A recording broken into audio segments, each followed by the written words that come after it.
Hello everyone. मैं अविनाश त्रिपाठी आज start करता हूं optics. Today we will start the optics. तो ऑप्टिक्स स्टार्ट करने से पहले कुछ बेसिक चीजें हैं, क्योंकि optics the study of light. तो पहले ऑप्टिक्स स्टार्ट करने से पहले मुझे यही पता होना चाहिए कि लाइट आखिर है क्या। कि बहुत मिथ है कि लाइट पार्टिकल भी है, लाइट वेव भी है। तो आज समझेंगे, क्योंकि हम जो चैप्टर अभी पढ़ने जा रहे हैं उसमें लाइट का हम वेव नेचर पढ़ेंगे। तो लाइट का वेव नेचर कैसे है, ये सब चीजें हम पहले समझेंगे, उसके बाद अपन ऑप्टिक चैप्टर स्टार्ट करेंगे। चलिए स्टार्ट करते हैं optics. So what is the optics actually? Optics study of light. तो स्टार्ट करने से पहले we will get to know what is the optic light. What is the light? Light क्या है? पढ़ चुके होंगे 10th क्लास में। Light has the wave nature. कैसे है वेव नेचर लाइट का? कैसे है ये भी जानेंगे। देखिए, सारा खेल एनर्जी का है। हम चारों तरफ एनर्जी से घिरे हुए हैं। जैसे कि अभी यहां पर हम आपको दिखाई पड़ रहे हैं, हम बोल रहे हैं, आपको सुनाई पड़ रहा है, या जैसे ये मार्कर है, आपको दिखाई पड़ रहा है। तो मार्कर आपको क्यों दिखाई पड़ रहा है? क्योंकि मार्कर से लाइट चली और वो आपकी आंखों तक गई तो आपको मार्कर दिखाई पड़ा। या मैंने बोला तो आपको क्यों सुनाई पड़ा? क्योंकि हमने यहां से एनर्जी भेजी जो आपके कान तक गई तो आपको सुनाई पड़ा। बट अगर सोचो यहां पर अगर मैं पूरे कंप्लीट वैक्यूम क्रिएट कर दें तो मैं आपको दिखाई पड़ूंगा या नहीं दिखाई पड़ूंगा? मैं आपको दिखाई पड़ूंगा, बट मैं जो भी बोलूंगा आपको सुनाई पड़ने वाला नहीं है। आपको सुनाई बिल्कुल भी नहीं पड़ेगा, स्टिल मैं आपको दिखाई पड़ूंगा। इसका मतलब है हम चारों तरफ एनर्जी से घिरे हुए हैं, लेकिन वैक्यूम मतलब वहां कोई मीडियम नहीं है। वैक्यूम अगर मैं बोल रहा हूं, अगर मैं वैक्यूम क्रिएट कर दूं, it means there is no medium. अगर मीडियम नहीं है और मैं आपको दिखाई पड़ रहा हूं, इसका मतलब एक तरीके की एनर्जी तो आप फील कर रहे हो, आप मुझे देख पा रहे हो, और आपको सुनाई नहीं पड़ रहा, इसका मतलब दूसरे तरीके की आप एनर्जी फील नहीं कर रहे हो। मतलब इस दुनिया में कई तरीके की एनर्जी हैं। कुछ एनर्जी जिनको ट्रेवल करने के लिए मीडियम की रिक्वायरमेंट है, और कुछ एनर्जी ऐसी है जिनको चलने के लिए मीडियम की रिक्वायरमेंट नहीं है। तो लाइट वो वाली एनर्जी है जिसको चलने के लिए मीडियम की रिक्वायरमेंट नहीं है। मीडियम हो तब भी ट्रेवल कर लेगी, नहीं हो तब भी ट्रेवल कर लेगी। अब समझते हैं लाइट का वेव नेचर कैसे है। सपोज दैट हमारे पास मान लो कोई स्ट्रिंग है, और मैंने स्ट्रिंग को दीवार के दूसरे हिस्से पे फिक्स किया, दूसरे हिस्से पे बांध दिया स्ट्रिंग को, रस्सी को दूसरे हिस्से पे बांध दिया, और इस वाले हिस्से को पकड़ के मैं ऐसे ऐसे ऐसे ऐसे कर रहा हूं। रस्सी को पकड़ के अप डाउन मोशन कर रहा हूं। तो जो रस्सी में आप पैटर्न देखने वाले हो वो कुछ इस तरीके का पैटर्न आपको रस्सी में विजिबल होगा। इस तरीके का पैटर्न आपको विजिबल होगा, and this is the wave pattern. Wave क्यों? देखिए, रस्सी के इस वाले एंड को पकड़ के आपने एक बार up down again up motion किया तो बोलेंगे एक साइकिल कंप्लीट कर दी। जब भी मैं रस्सी में एक साइकिल कंप्लीट करूंगा तो मुझे रस्सी में इस तरीके का पैटर्न दिखाई पड़ेगा। अब देखिए, जो भी मैं यहां पर करूंगा रस्सी के इस वाले एंड को पकड़ के, कुछ देर बाद वही काम वहां लास्ट में भी हो जाएगा, रस्सी के दूसरे एंड पे भी हो जाएगा। मतलब इस तरीके का यहां पर मोशन कराऊंगा तो रस्सी के उस वाले एंड पे भी उसी तरीके का मोशन हो जाएगा। यानी इस वाले एंड पे मैंने मोशन कराया जिस तरीके का, उसी तरीके का मोशन इस वाले एंड पे भी हो गया। लेकिन ये मोशन तुरंत नहीं हुआ, कुछ देर बाद हुआ। तो इस तरीके का मोशन कराने के लिए मैंने एनर्जी सप्लाई की, बिकॉज इस वाले एंड को मैंने पकड़ा और कैसे मोशन करा पा रहा हूं, क्योंकि मैं इस पॉइंट को एनर्जी सप्लाई कर रहा हूं, इसीलिए हमारा मोशन हो पा रहा है इस वाले एंड का। अब इस वाले एंड का अपने आप मोशन हो रहा है, और मुझे पता है इस तरीके का मोशन अप डाउन कराने के लिए एनर्जी का रिक्वायरमेंट है। अगर ये वाला भी एंड इसी तरीके का मोशन कर रहा तो इसको भी एनर्जी की रिक्वायरमेंट होगी। इस वाले एंड को तो मैंने एनर्जी दे दी, इसको किसने दी? नहीं दिखाई पड़ रहा, इसको किसने एनर्जी दी? तो एक्चुअली ये जो एनर्जी यहां पर मैंने सप्लाई की, यही एनर्जी ट्रेवल करके यहां तक पहुंच गई। तो आपने देखा कि जब एनर्जी यहां से यहां ट्रेवल करके पहुंची, क्या मैं ट्रेवल करके गया? नहीं, मैं तो रस्सी के इसी एंड पे खड़ा हूं, ऐसे ऐसे कर रहा हूं, एनर्जी उस जगह पहुंच गई। तो मतलब सोर्स ऑफ एनर्जी ने ट्रेवल नहीं किया, लेकिन एनर्जी ने ट्रेवल किया। एनर्जी एक जगह से दूसरी जगह गई, लेकिन सोर्स ऑफ एनर्जी चल के नहीं गई। इसका मतलब जब भी सोर्स ऑफ एनर्जी ट्रेवल नहीं करे और एनर्जी एक जगह से दूसरी जगह पहुंचानी हो, तो मेरे पास एक ही सहारा है, दैट इज वेव। वेव के थ्रू क्या होता है, एनर्जी एक जगह से दूसरे जगह जाती है without the motion of source of energy. Source of energy नहीं ट्रेवल करेगा, सिर्फ एनर्जी ट्रेवल करेगा। This is the wave. अब देखिए, अब हम देखेंगे कि वेव कितने तरीके की है, वेव का क्लासिफिकेशन क्या क्या है, उसके बाद लाइट किस तरीके की वेव है ये भी समझेंगे। तो देखते हैं,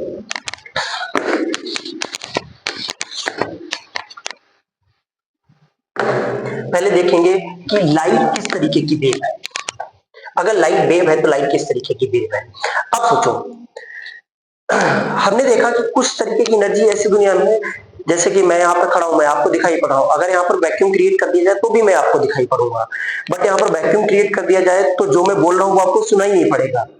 इसका मतलब है हमारे पास दो तरह, साउंड भी एक एनर्जी और लाइट भी एक एनर्जी, बट लाइट वैक्यूम में मैं आपको दिखाई पड़ रहा हूं, इसका मतलब लाइट तो वैक्यूम में ट्रेवल कर रही है, बट साउंड वैक्यूम में ट्रेवल नहीं कर रहा है। वैक्यूम का मतलब कोई भी मीडियम नहीं, इसका मतलब साउंड वैक्यूम में नहीं ट्रेवल कर रहा है।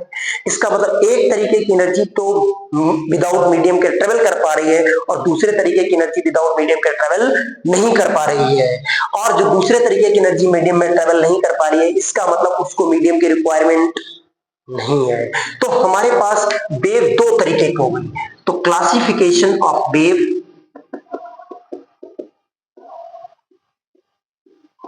On the basis of medium.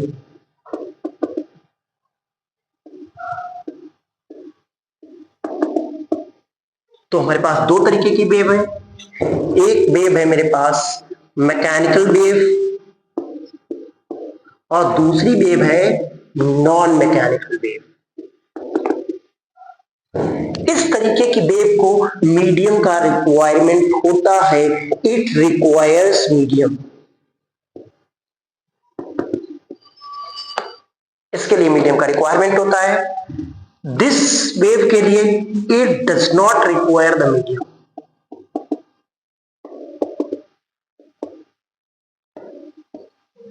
इसके लिए मीडियम का कोई रिक्वायरमेंट नहीं होता है। तो अब देखा जाए, अगर इसके एग्जांपल्स की बात किया जाए तो स्ट्रिंग थी, स्ट्रिंग में जब वेव एक जगह मैंने यहां पर इस तरीके से मोशन किया और एनर्जी वहां पर पहुंच गई। सोचो अगर रस्सी नहीं होती और मैं लगातार इस तरीके का मोशन कर रहा होता तो क्या एनर्जी दूसरे एंड पे पहुंचती? नहीं पहुंचती। एनर्जी दूसरे एंड पे बिल्कुल नहीं पहुंचती। मैं चाहे दिन रात ऐसे ऐसे करता रहता, लेकिन एनर्जी दूसरे एंड पे नहीं पहुंचती। जब रस्सी थी तो ही एनर्जी पहुंची। मतलब जो स्ट्रिंग में वेव है वो मैकेनिकल वेव है, रस्सी एक मीडियम है जो एनर्जी को एक जगह से दूसरे जगह पहुंचा रही है। इसका मतलब है स्ट्रिंग में जो वेव होती है that wave requires the medium. इसका मतलब वो वेव इन स्ट्रिंग यानी स्ट्रिंग वेव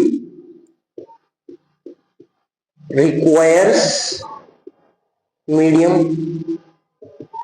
दूसरा example sound wave.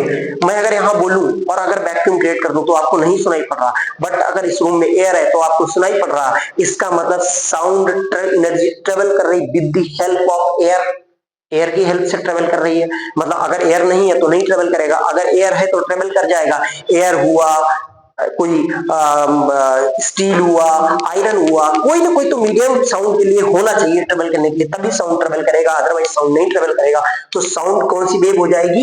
Mechanical wave हो जाएगी, क्योंकि मैकेनिकल वेव वो वेव होती है जिसको चलने के लिए मीडियम का आवश्यकता होता है।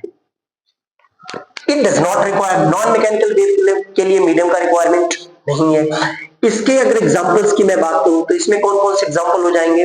नॉन मैकेनिकल वेव में कौन कौन से एग्जांपल हो जाएंगे? एक तो मैं लाइट की बात करूं, मैंने बोला अगर इस रूम में वैक्यूम क्रिएट कर दिया जाए तो लाइट को एक प्लेस से दूसरे प्लेस ट्रेवल करने में कोई प्रॉब्लम नहीं होगी, क्योंकि इस वैक्यूम अगर क्रिएट कर दिया जाए फिर भी मैं अगर आपको दिखाई पड़ रहा हूं, इसका मतलब लाइट ट्रेवल कर रही है इस मीडियम में।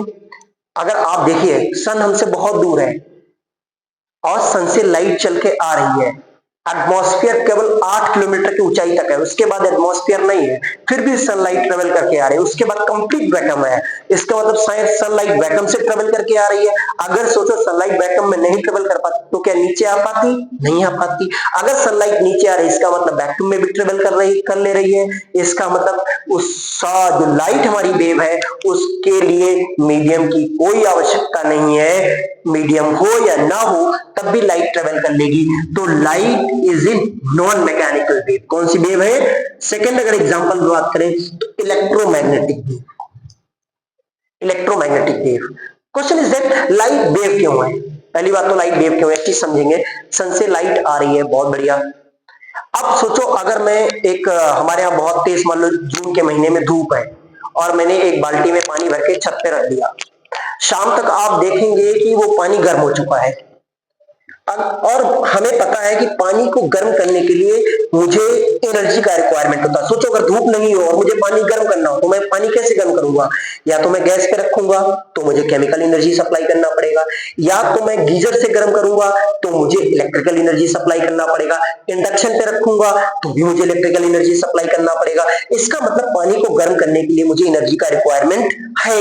और अगर लाइट पानी को गर्म कर दे रही है इसका मतलब लाइट के पास एनर्जी है। और लाइट कहां से चल के आ रही है? सन के पास से चल के आ रही है। लाइट सन से चल के आ रही है और इसका मतलब सोर्स ऑफ एनर्जी सन है, और सन सोर्स ऑफ एनर्जी है, वो मेरे पास ट्रेवल नहीं करके आ रहा है, सिर्फ मेरे पास लाइट ट्रेवल करके आ रही है। तो मतलब मेरे पास सिर्फ एनर्जी चल के आ रही है, सन मेरे पास नहीं चल के आ रहा है, सिर्फ एनर्जी चल के आ रही है। और जब सोर्स ऑफ एनर्जी ट्रेवल नहीं करे, सिर्फ एनर्जी ट्रेवल करे, तो जो जिस प्रोसेस के थ्रू वो एनर्जी चल के आती है उस प्रोसेस का नाम होता है वेव। और सन से चल के एनर्जी हमारे पास तक आती in the form of light. That is why light is a wave. That is why light is a wave. और लाइट कौन सी वेव है? वेव में भी लाइट कौन सी वेव है? नॉन मैकेनिकल वेव है, क्योंकि उसको चलने के लिए मीडियम की कोई आवश्यकता नहीं है।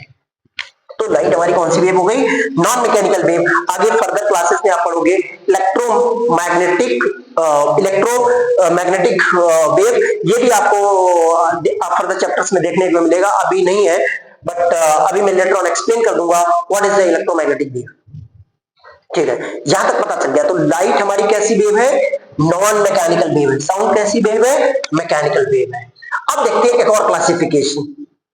जैसे आपने स्ट्रिंग में क्या किया, स्ट्रिंग में रस्सी को आपने इस तरीके से मोशन कराया, मतलब जिस पार्टिकल को आपने पकड़ा उस पार्टिकल को आप वर्टिकल मोशन करा रहे हो और एनर्जी पहुंचनी है वहां पर। तो एनर्जी ऐसे ट्रेवल कर रही है, एनर्जी इस डायरेक्शन में जा रही है। और मीडियम कौन था? रस्सी। रस्सी के पार्टिकल्स ऐसे ऐसे मोशन कर रहे हैं और एनर्जी हमारी इस डायरेक्शन में जा रही है, पार्टिकल ऐसे ऐसे मोशन कर रहे हैं। यहां पर आप देख रहे होंगे जो एनर्जी के जाने का डायरेक्शन है, पार्टिकल के मोशन का डायरेक्शन उसके परपेंडिकुलर है। इस तरीके की वेव का नाम होता है ट्रांसवर्स वेव। इस तरीके के वेव का क्या नाम होता है? Transverse wave. मतलब अगर मैं वेव का अनदर क्लासिफिकेशन करूं on the basis of motion of constituent of wave, तो वेव फर्दर दो टाइप की है, एक तो ट्रांसवर्स वेव, दूसरी longitudinal wave. Classification of wave, waves on the basis of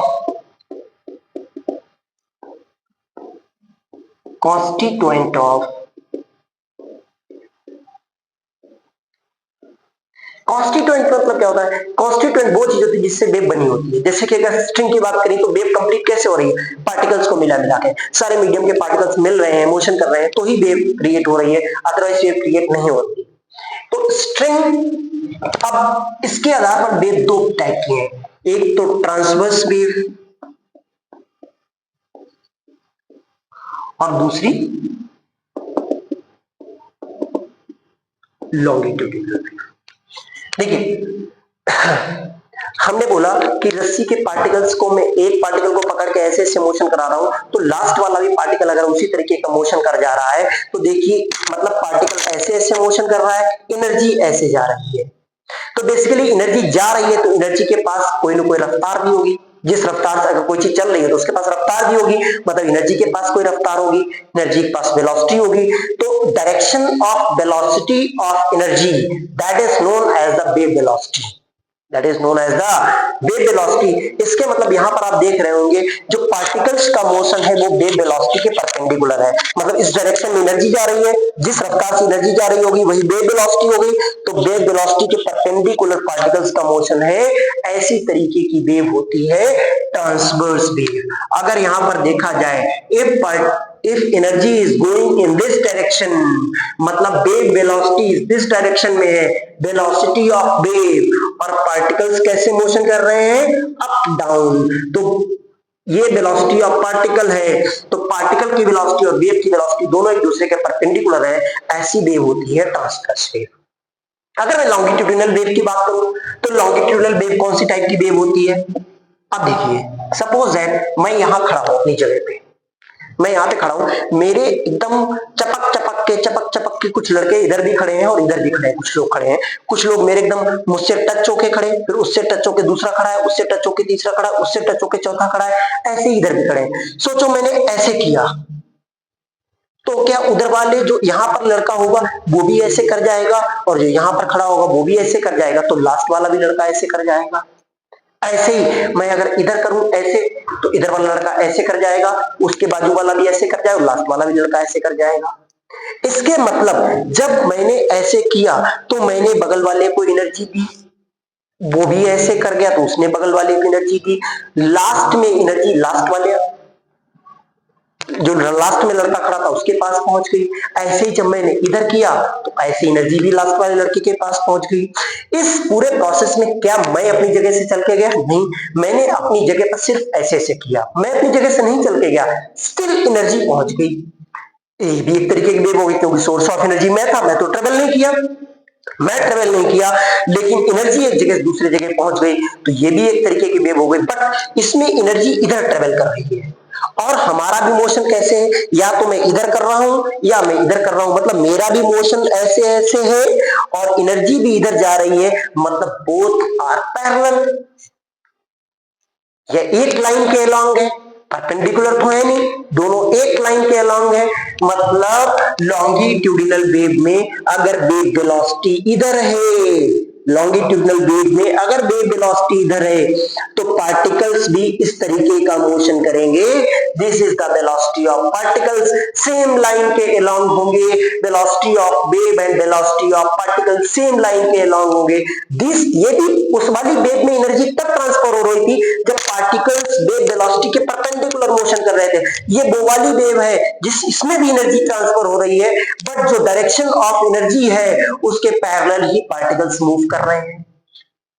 मतलब ये एक और वेव आ गई, लॉन्गिट्यूडिनल वेव हो गई। अगर इनके एग्जांपल्स पे जाएं तो स्ट्रिंग में जो वेव होती है, ये कौन सी वेव है? क्योंकि स्ट्रिंग के पार्टिकल्स कैसा मोशन कर रहे हैं, अप डाउन, और एनर्जी ऐसे जा रही है, तो ट्रांसवर्स वेव हो गई। अगर और नेक्स्ट एग्जांपल की बात करें तो लाइट भी मेरी एक ट्रांसवर्स वेव है। और अगर एग्जांपल इसमें बात करें तो साउंड वेव जो मेरी वेव है वो कैसी वेव है? लॉन्गिट्यूडिनल वेव है। अब बात करेंगे लाइट कैसे ट्रांसवर्स वेव है। लाइट इज इलेक्ट्रोमैग्नेटिक वेव, अभी मैं आगे एक्सप्लेन करूंगा लाइट इलेक्ट्रोमैग्नेटिक वेव कैसे है। लाइट इज, अभी सुन लो खाली कि लाइट इलेक्ट्रोमैग्नेटिक वेव है। इलेक्ट्रोमैग्नेटिक का मतलब ऐसी वेव जो इलेक्ट्रिक फील्ड और मैग्नेटिक फील्ड दोनों से मिलकर बनी हो, ऐसी वेव को इलेक्ट्रोमैग्नेटिक वेव कहा जाता है। और यहां पर क्या होता है, इलेक्ट्रिक फील्ड का वाइब्रेशन और मैग्नेटिक फील्ड का वाइब्रेशन दोनों एक दूसरे के परपेंडिकुलर होते हैं और वेव इस डायरेक्शन में चल रही होती है। सपोज दैट इलेक्ट्रिक फील्ड ऐसे ऐसे कर रही है तो मैग्नेटिक फील्ड ऐसे ऐसे करेगी और वेव इस डायरेक्शन में ट्रेवल करेगी। मतलब इलेक्ट्रिक फील्ड ऐसे ऐसे कर रहा है, मैग्नेटिक फील्ड ऐसे ऐसे कर रहा है और वेव आगे चल रही है। मतलब वेव की वेलोसिटी ऐसे है और इलेक्ट्रिक फील्ड ऐसे ऐसे कर रहा है, तो इलेक्ट्रिक फील्ड का भी वाइब्रेशन वेव वेलोसिटी के परपेंडिकुलर और मैग्नेटिक फील्ड ऐसे ऐसे कर रहा है, तब भी वेव चल रही है, तो मैग्नेटिक फील्ड का भी वाइब्रेशन क्या हो गया, वेव वेलोसिटी के परपेंडिकुलर हो गया, and electric field and magnetic field are the constituent of wave. Here you can see the velocity of constituent of wave, that is electric field and magnetic field, doing a motion perpendicular to the wave velocity. That is why light is a transverse wave, because जो constituent का motion है वो wave velocity के perpendicular है, इसीलिए light हमारी transverse wave है।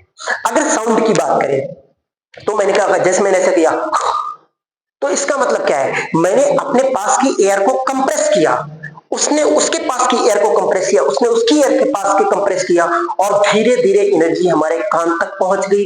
तो देखो एनर्जी भी ऐसे जा रही है और वाइब्रेशन भी ऐसे ऐसे हो रहा है, एनर्जी भी ऐसे जा रही है और वाइब्रेशन भी ऐसे ऐसे हो रहा है। इसका मतलब दोनों का डायरेक्शन सेम है, इसीलिए साउंड वेव कैसी है हमारी, कैसी वेव है साउंड वेव, लॉन्गिट्यूडिनल। अब अगर फुल डेफिनेशन लाइट का देखा जाए तो लाइट को फुली बोलोगे तो क्या बोलोगे, लाइट हमारी ट्रांसवर्स वेव भी है और लाइट हमारी नॉन मैकेनिकल वेव भी है। तो अगर पूरी डेफिनेशन लिखें तो क्या हो जाएगा, the light is A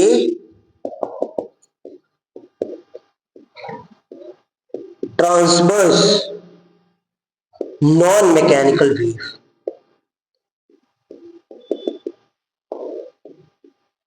light is a transverse non mechanical wave. पूरी डेफिनेशन, लाइट क्या है, light transverse non mechanical wave है।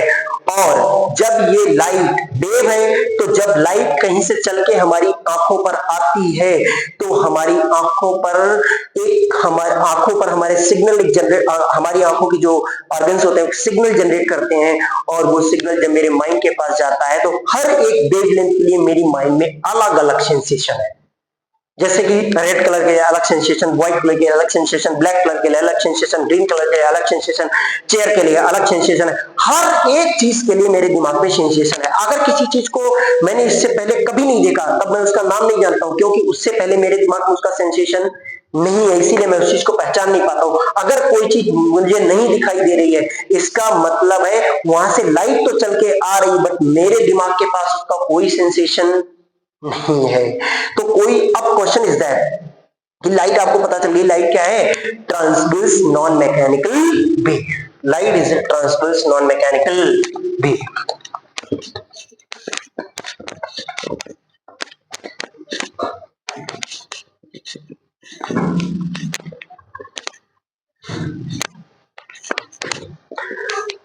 अब कुछ चीजें और पढ़ेंगे।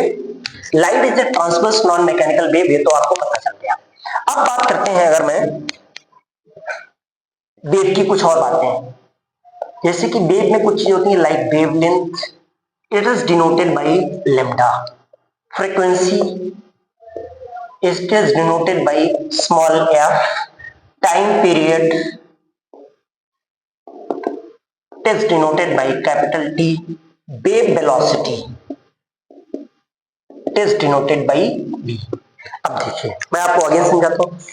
मान लो मेरे पास रस्सी है और मैं इस तरीके का मोशन रस्सी के एक पार्टिकल को पकड़ा के कर रहा हूं, ऐसे ऐसे मोशन कर रहा हूं, एनर्जी आगे जा रही है।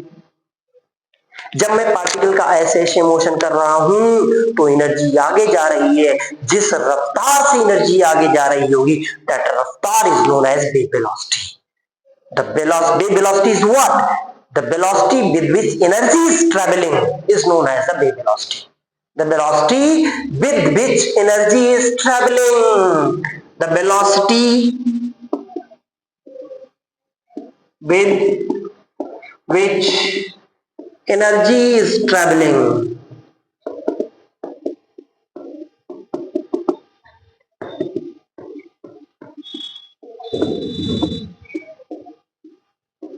is known as wave velocity. Velocity with which energy is traveling is known as wave velocity. यहां तक बातचीत समझ आई। Velocity with which energy is traveling is known as wave velocity. Wave velocity is denoted by t. Sometimes it is denoted by vw. अब बात करते हैं, जब मैं रस्सी के इस वाले एंड को पकड़ के up down up down up down up down up down motion करा रहा हूं, अगर मैं इस तरीके का मोशन रस्सी के एक पार्टिकल को पकड़ के अप डाउन मोशन करा रहा हूं, तो सोचो मैंने पहले क्या किया, up again down again up, मतलब इस वाले लाइन के अलोंग मैंने अप डाउन अप, तो मैं बोलूंगा मेरा एक साइकिल कंप्लीट हो गया। तो जब मैं ऐसे ऐसे कर रहा हूं तभी तो एनर्जी आगे जा रही है। तो एक साइकिल कंप्लीट जब हो जाएगी तब भी एनर्जी कुछ आगे चली जाएगी। तो एक साइकिल कंप्लीट होने में एनर्जी कितना आगे चली जाएगी, जब ऐसे से कर रहा हूं तो एनर्जी यहां से चलकर लास्ट वाले पार्टिकल तक जा रही है। जब इस तरीके का लगातार मोशन कर रहा हूं तो एनर्जी यहां से चल के लास्ट वाले पार्टिकल तक जा रही है। अगर लास्ट वाले पार्टिकल तक जा रही है तो एनर्जी चल के जा रही है, इसका मतलब एनर्जी खिसक रही है। इसका मतलब मैं बोल सकता हूं एक साइकिल कंप्लीट करने में अप डाउन अप, एक साइकिल कंप्लीट हुआ तो एनर्जी कितना आगे खिसक गई, that is wavelength. The distance covered by the energy, the distance covered by the energy in one cycle is known as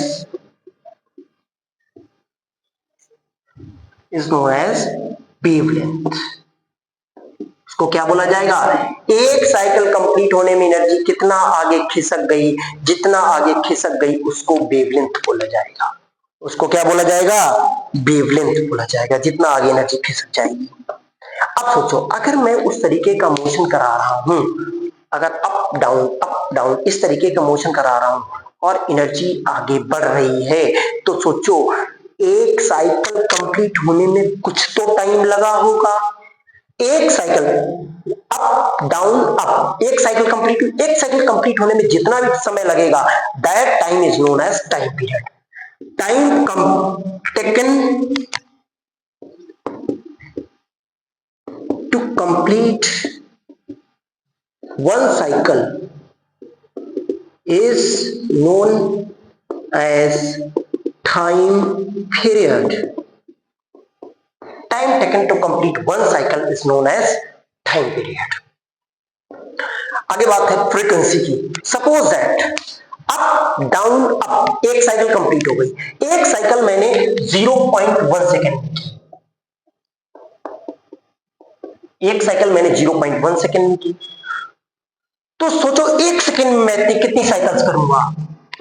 क्या मैं 1/0.1 साइकिल्स करूंगा, यानी मतलब 10 साइकिल्स करूंगा। 0.1 सेकेंड में अगर मैं एक साइकिल कर रहा हूं तो एक सेकेंड में मैं कितनी साइकिल करूंगा, 10 साइकिल्स करूंगा। तो cycle, this is the frequency, कि अगर मैं एक साइकिल 0.1 सेकेंड में कर ले रहा हूं तो एक सेकेंड में मैं 10 साइकिल्स कंप्लीट करूंगा। तो cycles completed in 1 second is known as, अब सोचो जरा, it is denoted by small F. सोचो जरा, अगर किसी की फ्रीक्वेंसी बहुत ज्यादा है, मतलब एक सेकंड में बहुत ज्यादा साइकिल कंप्लीट कर रहा है, इसका मतलब उसके पास एनर्जी, जिसके पास ताकत ज्यादा होगी वही तो कर पाएगा एक सेकंड में ज्यादा साइकिल्स कंप्लीट, है कि नहीं है। सोचो एक आदमी एक सेकंड में 10 साइकिल कर रहा है और एक आदमी एक सेकंड में 20 साइकिल कंप्लीट कर रहा है, तो किसके पास कौन ज्यादा एनर्जी दे रहा है, जो 20 कर रहा है। इसका मतलब जितनी ज्यादा फ्रीक्वेंसी वेव की होगी उतनी ज्यादा वेव के पास एनर्जी होगी, क्योंकि अगर एक आदमी एक सेकंड में 10 साइकिल कर रहा है, एक आदमी एक सेकंड में 20 साइकिल कंप्लीट कर रहा है, तो सोचो पार्टिकल को एनर्जी कौन ज्यादा दे रहा है, जो एक सेकंड में 20 साइकिल कर दे रहा है। ये एक सेकंड में 20 साइकिल कर दे रहा है तो समझो वो ज्यादा एनर्जी डिलीवर कर रहा है। अगर ज्यादा एनर्जी डिलीवर कर रहा है तो ज्यादा एनर्जी जाएगी। इसका मतलब जब भी किसी वेव की फ्रीक्वेंसी बहुत ज्यादा है तो समझ जाओ उस वेव के पास एनर्जी भी बहुत ज्यादा है। Cycles completed in 1 second is known as frequency. अब देखो, अगर मैंने बोला एक सेकेंड में 10 साइकिल्स कंप्लीट हो, हमें पता है एक साइकिल जब कंप्लीट होती है तब एनर्जी कितना आगे बढ़ जाती है, लैम्डा यानी वेवलेंथ के बराबर बढ़ जाती है। तो 10 साइकिल्स कंप्लीट होने पर एनर्जी कितना आगे बढ़ जाएगी, क्या 10 इंटू लैम्डा के आगे बराबर बढ़ जाएगी, सही। और 10 साइकिल्स कितने टाइम में कंप्लीट हो रही हैं, 1 सेकेंड में। एक साइकिल 0.1 सेकेंड में कंप्लीट हो रही थी तो एनर्जी लैम्डा आगे बढ़ रही थी।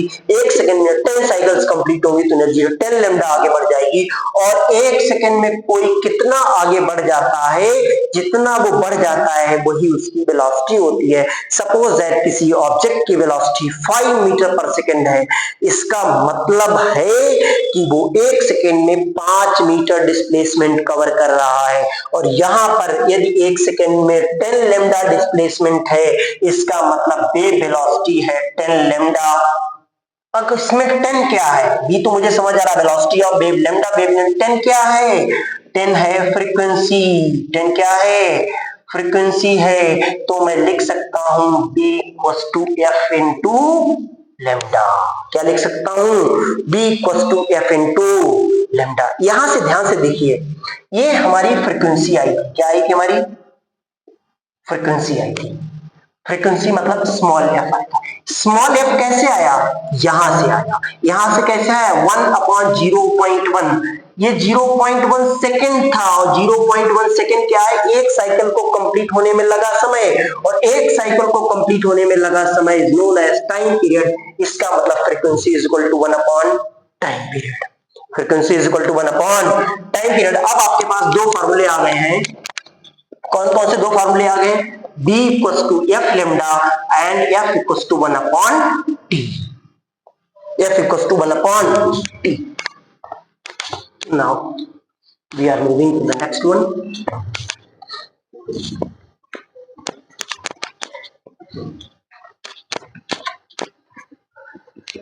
यहां तक समझ आया होगा। अब देखिए, अगर मैं बात करूं कि अगर हमारे पास दो रस्सी हैं, एक टाइट रस्सी है, एक लूज रस्सी है।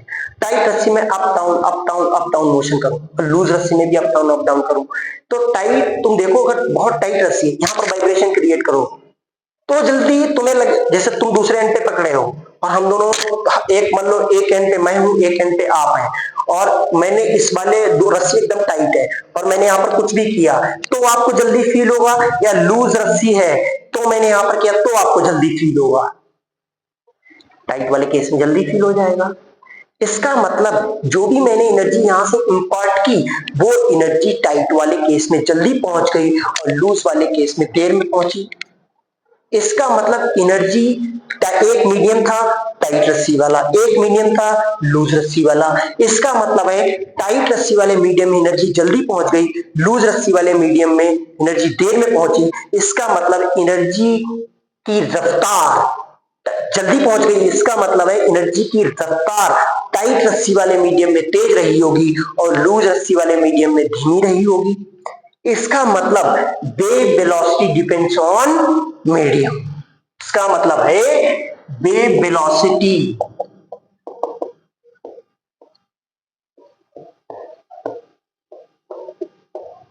Depends on medium.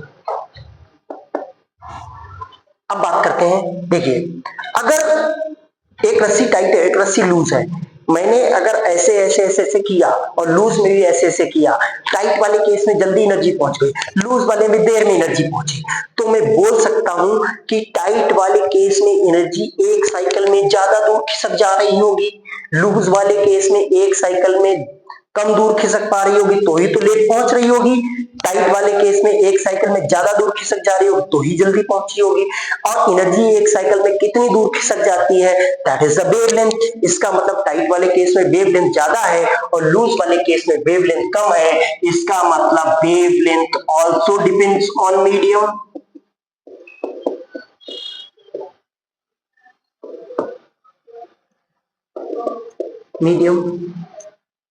फिर देखा जाए, अगर बात करें फ्रीक्वेंसी की, अगर सोचो एक रस्सी टाइट है और एक रस्सी लूज है, मैं अगर 0.1 सेकेंड में टाइट में भी एक साइकिल कंप्लीट कर दे रहा हूं, लूज में भी एक साइकिल कंप्लीट कर दे रहा हूं, दोनों में टाइट रस्सी में अगर मैं 0.1 सेकेंड में कर रहा हूं, लूज रस्सी में भी 1 सेकेंड में कर रहा हूं, तो देखो टाइट रस्सी में भी मैं 0.1 सेकेंड में एक साइकिल कर दे रहा हूं, लूज रस्सी में भी 0.1 सेकेंड में एक साइकिल कर दे रहा हूं। इसका मतलब एक सेकेंड में टाइट रस्सी में भी मैं 10 टाइम्स साइकिल कंप्लीट करा सकता हूं और एक सेकेंड में 10 टाइम्स मैं लूज रस्सी में भी कंप्लीट करा सकता हूं, क्योंकि करने वाला मैं ही हूं। तो अगर मैं टाइट के साथ 10 बार 1 सेकंड में कर सकता हूं तो लूज के साथ भी एक सेकंड में 10 बार कर सकता हूं।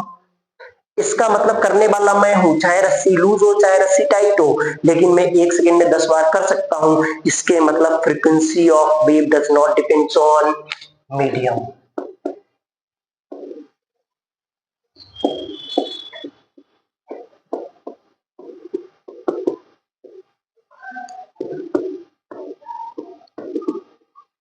Frequency of wave does not depends on the medium. अगर मैं आपको एक क्वेश्चन दूं कि suppose that there is a light and going from air to water. Suppose that in air, light has a velocity v1, frequency f1 and wavelength lambda 1. And in medium water, it has a velocity v2, frequency f2 and wavelength lambda 2. Which option is correct? Option A, v1 equals to v2. B option, lambda 1 equals to lambda 2. C option, f1 equals to f2. D option, none of these. कौन सा option correct होगा इसमें? Light air से water medium में जा रही है, air वाले मीडियम में लाइट की रफ्तार v1 है, फ्रीक्वेंसी f1 है, लैम्डा 1 वेवलेंथ है और इसमें v2 f2 है, लैम्डा 2 है। तो कौन सा ऑप्शन करेक्ट होगा? देखिए यहां पर मीडियम चेंज हो रहा है, लाइट एयर से वाटर में जा रही है तो मीडियम चेंज हो रहा है और मुझे पता है मीडियम, अगर मीडियम चेंज हो जाएगा तो वेलोसिटी भी चेंज हो जाएगा, क्योंकि वेव की वेलोसिटी मीडियम पर डिपेंड करती है, इसीलिए दोनों मीडियम में वेलोसिटी सेम नहीं हो सकता है। अगर वेवलेंथ की बात करें, wavelength also depends on medium, तो मीडियम चेंज हो जाएगा तो वेवलेंथ भी चेंज हो जाएगा, ये भी सेम नहीं होगा। अगर फ्रीक्वेंसी की बात करें, does not depends on the medium, तो वो फ्रीक्वेंसी जो लाइट की होगी वो मीडियम पर डिपेंड नहीं करेगी, मतलब मीडियम चेंज हो जाएगा बट फ्रीक्वेंसी नहीं चेंज होगी, तो फ्रीक्वेंसी दोनों मीडियम में सेम होगी। फ्रीक्वेंसी किस बात पर डिपेंड करती है? सोर्स ऑफ एनर्जी पे, क्योंकि रस्सी वाले केस में मैं 10 टाइम्स इसके साथ कर रहा था, 10 टाइम्स लूज के साथ कर रहा था, तो सोर्स ऑफ एनर्जी मैं था, तो मैं लूज के साथ भी 10 बार कर सकता था, तो मैं टाइट के साथ भी 10 बार कर सकता था। इसीलिए frequency depends on the source of energy, और लाइट सन से आ रही है तो सोर्स ऑफ एनर्जी सन है, तो फ्रीक्वेंसी सन पर डिपेंड करेगी, मीडियम पर डिपेंड नहीं करेगी। यहां तक आपको समझ आया? ओके, आगे बढ़ते हैं।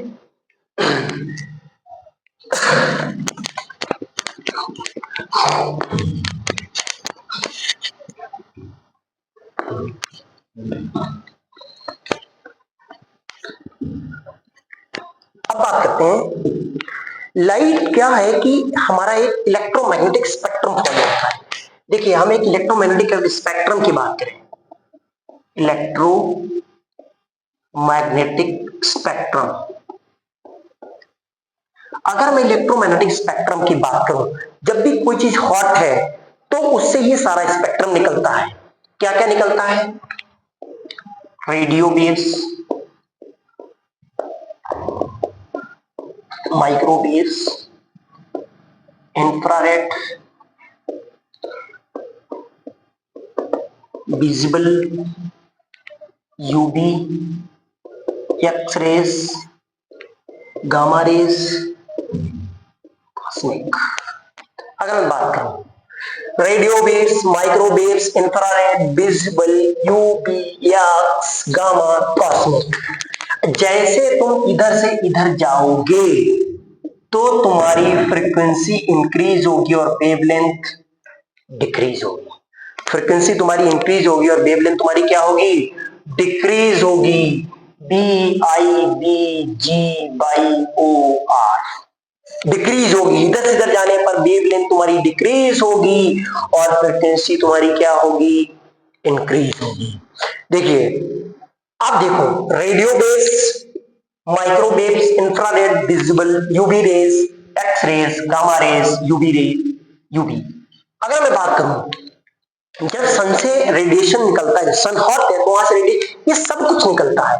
तभी तो तुमने देखा होगा जैसे जो कॉस्टली सनग्लासेस आते हैं उन पर लिखा रहता है यूवी प्रोटेक्टेड। क्यों लिखा रहता है? क्योंकि सन से यूवी रेज आ रही है, क्योंकि अपन ओजोन लेयर डिप्लीट हो चुकी है।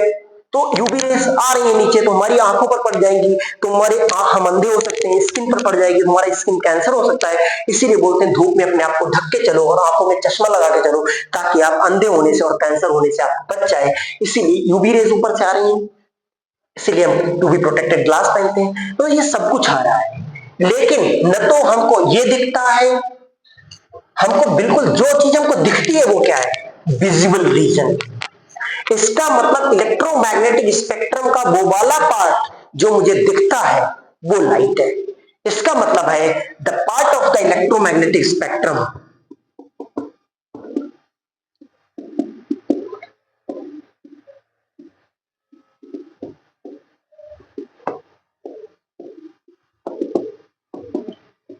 which is visible to us is known as light.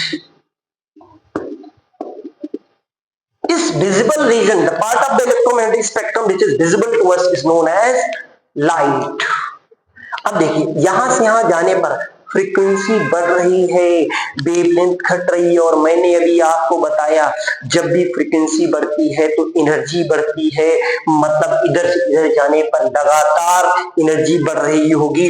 तो सबसे जिस सन से रेडिएशन निकलते हैं उनमें सबसे ज्यादा एनर्जी किसके पास होती है, कॉस्मिक के पास, उससे कम गामा के पास, उससे कम एक्स के पास, उससे कम यूवी के पास, उससे कम विजिबल के पास, उससे कम इंफ्रारेड, सबसे कम रेडियो वेव्स के पास एनर्जी होगी।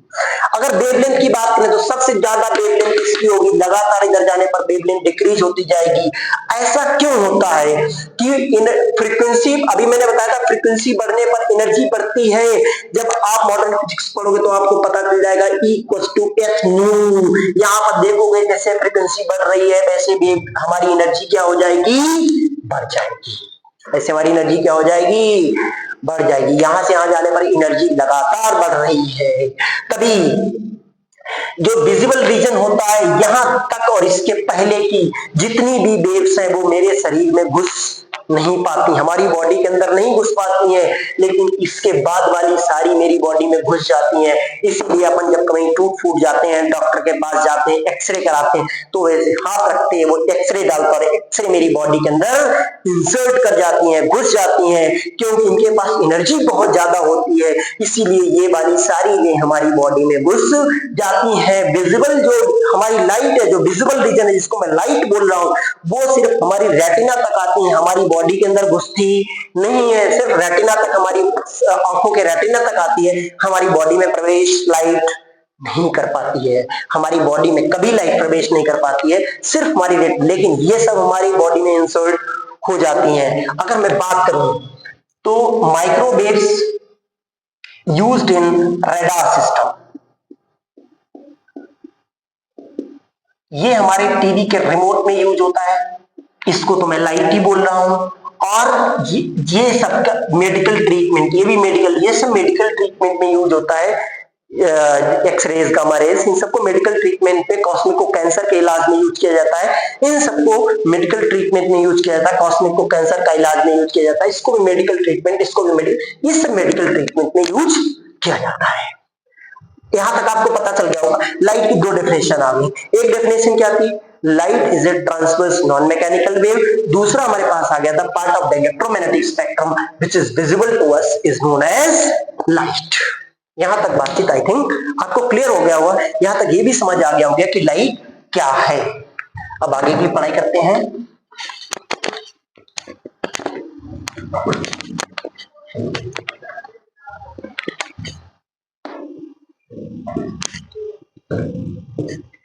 लाइट क्या थी, लाइट की दो डेफिनेशन हो गई। Light is a transverse non mechanical wave and the part of the electromagnetic spectrum which is visible to us is known as light. Now जिस तरीके से, अगर एक बात कहूं, जिस तरीके से पुरानी चीजों की मैं स्टडी करता हूं तो मैं हिस्ट्री बोल देता हूं उसको, अर्थ के बारे में, अर्थ का कहाँ कैसा क्लाइमेट है, कहाँ कैसी सॉइल है, इन सब चीजों की जहां स्टडी करते हैं उसको मैं ज्योग्राफी बोल देता हूं। उसी तरीके से लाइट की जब मैं स्टडी, जैसे कि लिविंग थिंग्स की स्टडी को क्या बोलते हैं, बायोलॉजी, उसी तरीके से light study is known as optics, study of light.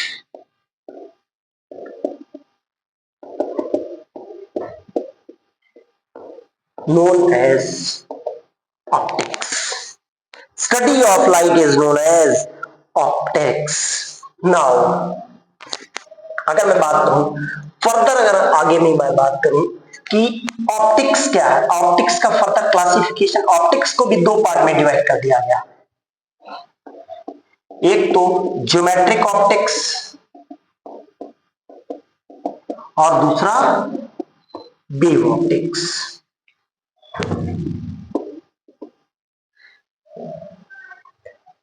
Geometric optics में आप क्या पढ़ोगे? ज्योमेट्रिक ऑप्टिक्स में आप पढ़ोगे रिफ्लेक्शन एंड रिफ्रैक्शन। रिफ्लेक्शन में क्या पढ़ोगे? Plane mirror, spherical mirror. इसमें क्या पढ़ोगे? रिफ्लेक्शन एक तो पढ़ोगे और इसमें क्या पढ़ोगे? रिफ्रैक्शन। रिफ्लेक्शन पढ़ोगे, रिफ्रैक्शन। रिफ्लेक्शन में क्या? प्लेन मिरर पढ़ोगे, स्फेरिकल मिरर। इसमें क्या पढ़ोगे? लेंस, प्रिज्म, स्लैब या स्फेरिकल रिफ्रैक्शन।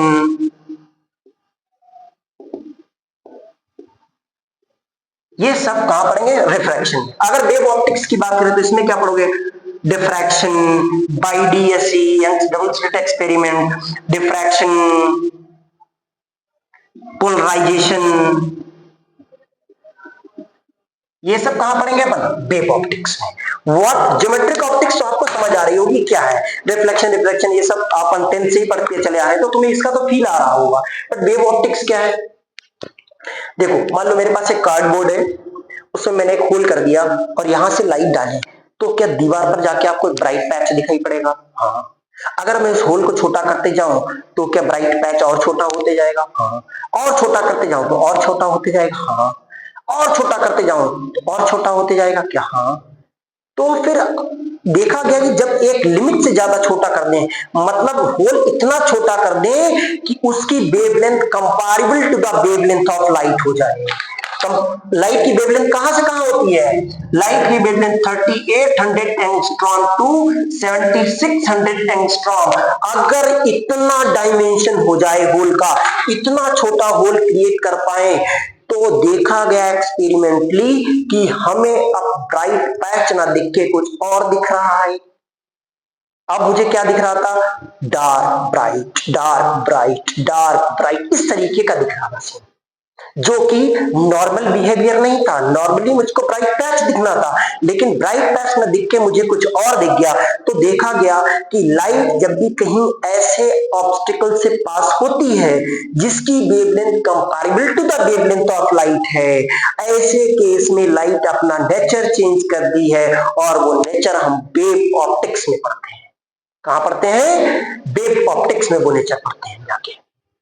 यहां तक बातचीत समझ आई? देखिए, चीजें जैसे मुझे दिख रही हैं, तो चीजें मुझे सिर्फ इसलिए नहीं दिख रही हैं कि रिफ्लेक्शन हो रहा है। जैसे मैं कहूं मुझे ये मार्कर क्यों दिख रहा है, तो तुम बोलोगे कि इस मार्कर पे लाइट पड़ रही है पहले, फिर लाइट यहां से रिफ्लेक्ट हो रही है, फिर वो लाइट हमारी आंख तक आ रही, तो मुझे दिख रहा है। बहुत बढ़िया।